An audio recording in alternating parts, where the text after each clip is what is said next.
Thiruvananthapuram corporation Sasthamangalam വാർഡിലെ BJP. സ്ഥാനാർത്ഥി മുൻ ഡി.ജി.പിയുമായ ആർ. ശ്രീലേഖയുടെ പേരിനൊപ്പം IPS എന്ന പദവി ഉപയോഗിക്കരുതെന്ന് തെരഞ്ഞെടുപ്പ് കമ്മീഷൻ നിർദ്ദേശം.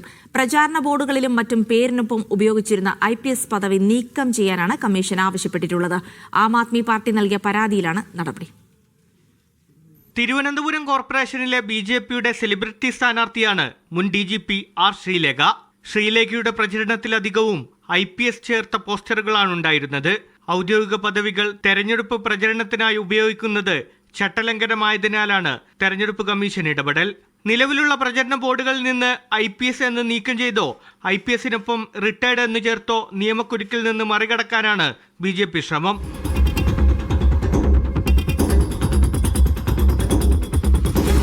തിരുവനന്തപുരം കോർപ്പറേഷനിലെ ശാസ്തമംഗലം വാർഡിൽ നിന്ന് മത്സരിക്കുന്ന BJP സംസ്ഥാന ഉപാധ്യക്ഷ കൂടിയായ ശ്രീലേഖയെ പാർട്ടി മേയറായി ഉയർത്തിക്കാണിക്കുന്ന മുഖങ്ങളിലൊന്നാണ്. മീഡിയ 1 തിരുവനന്തപുരം.